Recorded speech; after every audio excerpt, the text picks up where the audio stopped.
মা বিপত্তারিণীর স্বপ্নাদেশে কুমারী পূজা।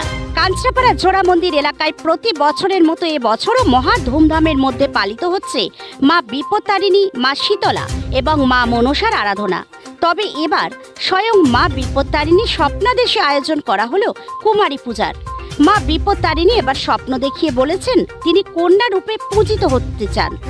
সেই স্বপ্নাদেশ পালন করতেই কুমারী পূজার আয়োজন। এর পাশাপাশি সকাল থেকেই চলছে ৩ দেবীর আরাধনা।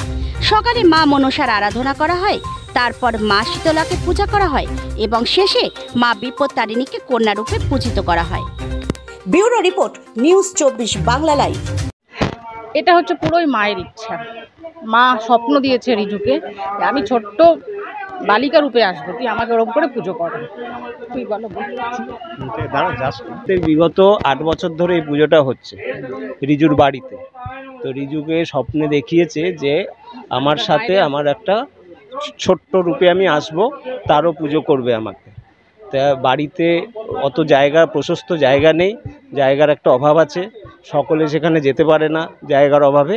এই কারণে পুজোটা বাইরে করা হচ্ছে এবং এই বছর থেকেই প্রথমবার এই কুমারী পুজোর আয়োজন করা হয়েছে।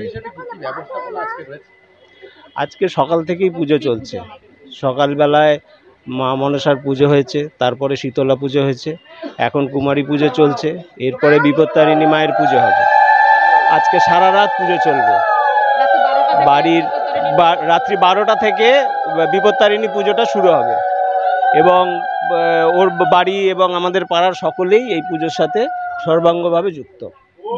খুবই ভালো লাগছে। এক তো খুবই নতুনত্ব, আমাদের পাড়ায় এইরকম আগে কখনো হয়নি এবং পাড়ার সকলে এই বিষয়টা নিয়ে খুবই উৎসাহিত এবং সকলে সমানভাবে এই পুজোর সাথে যুক্ত। আমরা খুবই আনন্দিত। আমার নাম অমিত সাহা। আমি এই পাড়ারই একজন, ওদের প্রতিবেশী, অনেকটা বাড়ির সদস্যের মতো, সকলেই তাই।